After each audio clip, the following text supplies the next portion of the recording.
When I was a kid in Wisconsin, if you had an old dog or a very sick cat, you would sadly, very sadly, put the dog down, put the cat to sleep, and that dog or cat would go to happy dog or cat heaven, and you would go to the pound to get a new dog.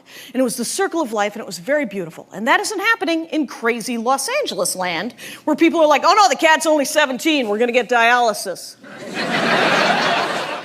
Welcome. Thanks for having me. So I've watched some of your clips. You've talked about life in LA. You talk about religion. You talk about a range of things. Sure. What topics have you excited right now? Well, right now I'm actually, that pet joke it struck a nerve with people. I have a new pet joke. It continues to perpetuate the idea that I think pet people are crazy. But I have an iguana. I mean, it's not like I don't have a leg to stand on. So I have that joke. I have my new time travel joke. Pretty proud of that. My mom died. Hilarious dead mom jokes. Those are happening. My dad almost died. Is that part of your comedy right now? Yeah. And I'm sort of newly married. I'm recent. It's not that new anymore. But I never had a relationship before, so I'm exploring. I never had a boyfriend. So you married your first boyfriend? I married my first boyfriend, who I met when I was 39. That's pretty cool. It is cool. I'm a beacon of hope for everyone who has, because this is how I genuinely, I didn't know how to hit on guys, right? So if I had a crush on you, this is how I would hit on you. I would stand next to you for years. It isn't great. It doesn't get you dates. And then I would buy things for you, like a sweater. It isn't good. But so online dating saved my life. And it's horrible. Online dating is emotionally exhausting, but the clarity of intent is the helpful, joy. Yes, right? because it's a drop-down menu option, right? I'm a woman looking for a man to date. It's because I have enough friends, do you have any interest in making out with this ever? And it's a complicated dance otherwise, right? It very much is. And there's no yenta. Is that the word? Anyway, yes, I'm super multicultural. So I've been talking a lot actually about what it's like to be married and not knowing how to do it. And I'm married to an adult man who's had short-term relationships and long-term relationships, so it's been kind of nice. Has it been tricky? For me, he's had to explain on numerous. First of all, he is not a mind reader, it turns out. Use your words. That's all he's looking for. He's like, I love you. I'm willing to do almost anything you want me to do. And the almost probably isn't even true. He's like, I'll do whatever you want. I don't You just care. have to say it. Yeah, you have to actually say it out loud, because otherwise I'm not going to be able to guess. And I was like, oh, interesting.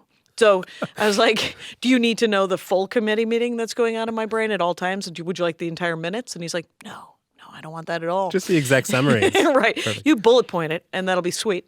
And but it's like everything I know about being in a relationship, I know from my cuckoo bird parents, who I do a lot of stuff about family, and then male comics, listening to guys talk about their wives and girlfriends for the last 30 years. And it's because, I've mostly hung out with men for my entire career, because I started in the 80s. And then I really started working the road just a little bit in the late 80s, but mostly like 92, 93, as I started hardcore working the road.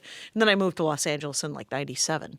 But so during that time, it was maybe even more dude-centric stand-up comedy world than now? It was very much so. I mean, there's it's a caricature of, there's one woman on the show, you get the work because you are a woman.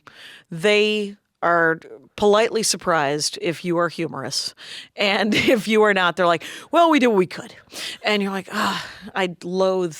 And it's just exhausting. So, yeah, that's why I've spent like 30 years pretending I wasn't a woman comic, even though absolutely every interview has usually been, what's it like being a female comic? And I'm like, first of all, the word female feels bovine.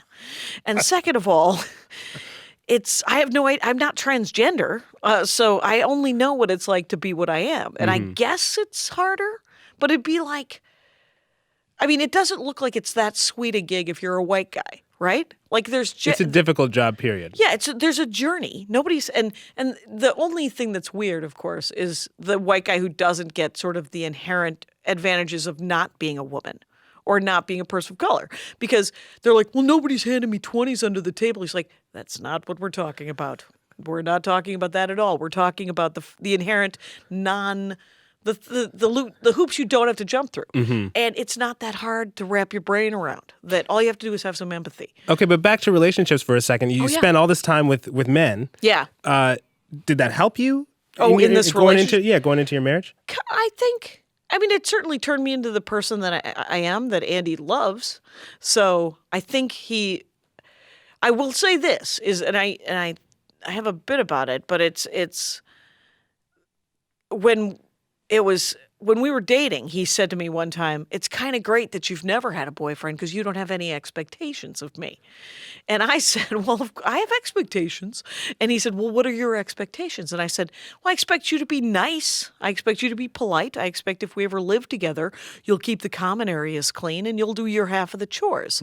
And he said, "Yeah, those are roommate expectations. Those are not boyfriend expectations." And I said, "Well, what are boyfriend expectations?" And he actually said, "You don't need to know. You're good." And I laughed and we laughed but it's so funny because there are three main jokes that guys have always told about their wives. There's plenty of other material, right? But there's three themes that are consistent, and sometimes they're funny. And sometimes they are not.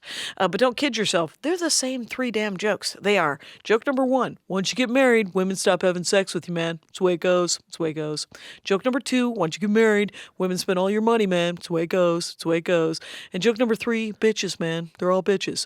So I have spent my entire career as a married person, which I could genuinely think of as a job, I guess, to some extent, because I want to do it right. But it's important. Well, it is. It's important to me. I like him a lot. I love him dearly, and I want him to like me and continue. And I want him to be happy. So I have made sure everyone getting enough. Try to leave his money alone as much as I possibly can. Actually quite difficult, as he has a real job. And then if I have a negative emotion, I like to just stuff it because that's never going to backfire. No, I'm kidding. Anyway. I was about to say, don't do that. Don't do that. Note to self. Jackie, unfortunately, we're out of time, but I hope to have you. Oh my God, that was quick. Yeah, that was Thank you really for quick. having me. I hope to have you back next time you're in Toronto. All right. Thank you.